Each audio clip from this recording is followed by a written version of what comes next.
शीतल की शादी को 6 महीने हो चुके थे। ससुराल में उसकी पहली नवरात्रि थी। मायके में नवरात्रों का समय बहुत सुकून भरा होता था। सब लोग व्रत रखते थे और सारा दिन पूजा भजन और आराम में बीतता था। पर ससुराल में चीजें बहुत अलग थी। ससुराल में सभी लोग नवरात्रि का व्रत रखते थे। सास, ससुर, ननद, देवर और यहाँ तक कि पति भी। लेकिन यहाँ व्रत का मतलब सिर्फ पूजा पाठ नहीं था। शीतल बहू, अगर पूजा कर ली है तो जल्दी से रसोई में लग जाओ। अभी थोड़ी देर में सब उठकर भूख भूख चिल्लाने लगेंगे। नवरात्रि के व्रत तो सबको रखने का शौक है, पर भूख यहाँ पर किसी से बर्दाश्त नहीं होती। अच्छा, तो यहाँ पर नवरात्रि व्रत सब रखते हैं? ये तो बहुत अच्छी बात है। मैं सबके लिए मखाने और काजू सेक देती हूँ। बहू, खाली मखाने और काजू से कुछ नहीं होगा। तुम्हें नवरात्रि का पूरा खाना बनाना होगा। सुबह सुबह नाश्ते में हमारे यहाँ कुट्टू, सिंघाड़े के आटे के पकौड़े, साबूदाने की खिचड़ी, साथ में खीरे का रायता और पुदीने हरी मिर्च की चटनी खाते हैं। जी, मैं अभी बना देती हूँ। शीतल ने सबके लिए कुट्टू, सिंघाड़े के आटे के पकौड़े तैयार किए। साथ में आलू की सब्जी भी बनाई। एक तरफ साबूदाने की खिचड़ी भी बना दी और साथ में जो जो उसकी सास ने बनाने के लिए कहा था वो सब शीतल ने बनाकर तैयार कर दिया। शीतल को लग रहा था कि उसके ससुराल वाले सुबह नाश्ते में पेट भर कर खा लेते हैं ताकि शाम के समय व्रत खोल सके। शीतल अभी सुबह नाश्ते में नवरात्रों का व्रत का खाना बनाकर रसोई से बाहर ही आई थी कि तभी उसकी ननद आकर बोली, भाभी, फलाहार में कुछ और बनाओ ना, कुछ मीठा हो जाए। एक काम करो, मखाने की खीर बना लो। अरे निखिल की माँ, मैं वो अमरूद और सेब लाया था, जरा वो काट कर दे दो। सुबह सुबह पकौड़े खाकर सारे मुंह में तेल तेल हो रहा है। थोड़ा फल खाऊंगा तो पेट को जो है ठंडक मिलेगी। शीतल बहू, एक काम करो, तुम खीर बनाने जा ही रही हो तो अपने ससुर जी के लिए फल भी काट दो। मैं थोड़ी देर सुस्ताने जा रही हूँ। सुबह सुबह इतना हैवी खा लो ना तो नींद बहुत आती है। अब क्या करे, व्रत भी रखना जरूरी है, वो भी तो नहीं छोड़ सकते।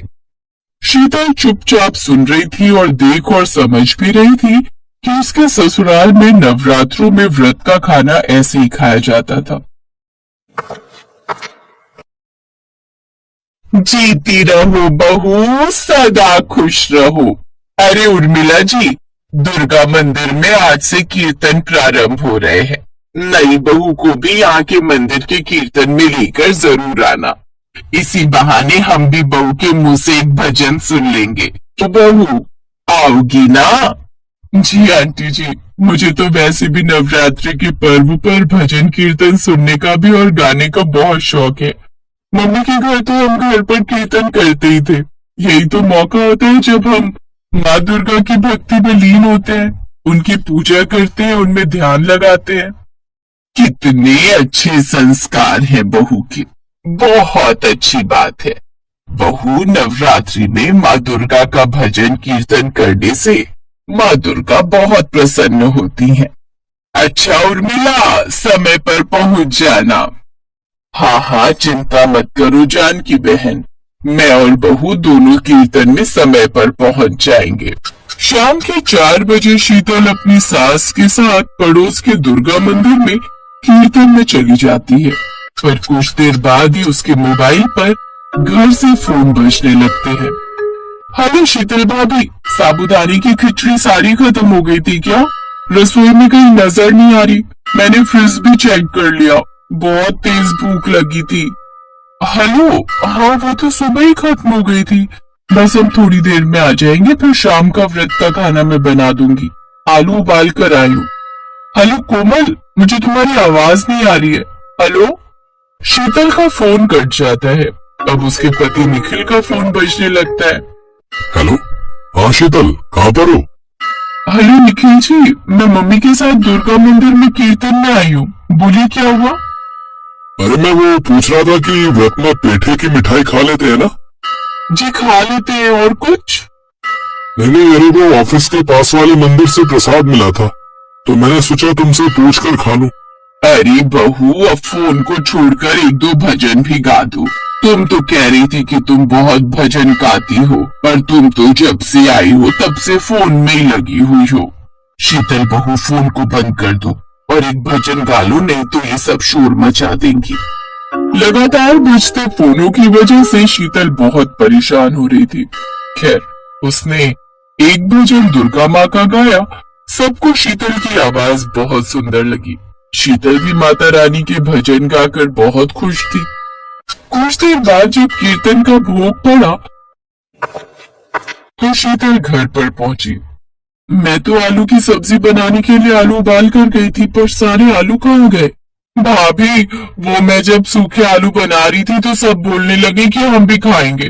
फिर मैंने सारे आलूओं की सूखी सब्जी बना ली, बस वही सबने खाई है। बहुत तेज भूख लगी हुई थी। सॉरी, आपको रात के खाने के लिए और आलू उबालने पड़ेंगे। मतलब रात के लिए? अच्छा ठीक है, कोई नहीं, मैं उबाल लेती हूँ। उस रात शीतल काफी देर सोचती रही कि कुछ ना कुछ तो उसको करना पड़ेगा, नहीं तो ऐसे तो सारे नवरात्रों में वो ससुराल वालों के लिए व्रत का खाना ही बनाती रह जाएगी। अगले दिन सुबह शीतल ने एक योजना बनाई। उसने सबके लिए एक बार में ढेर सारा खाना बना लिया।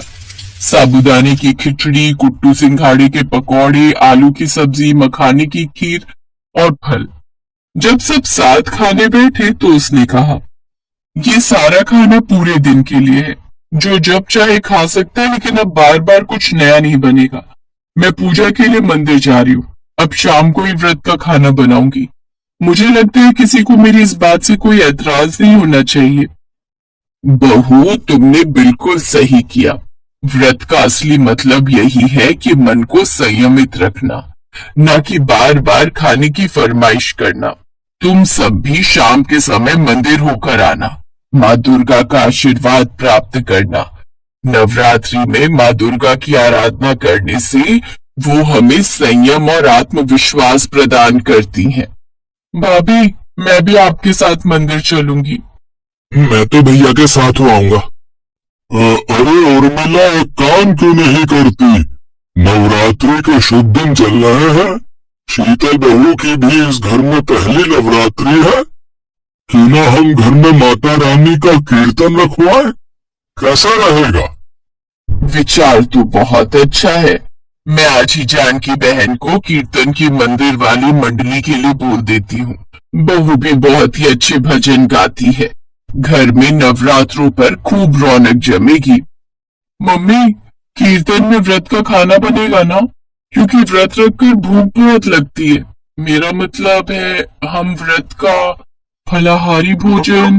कोमल की बात सुनकर सब खूब जोर से हंसते हैं और पूरे घर में खुशियों का माहौल बन जाता है।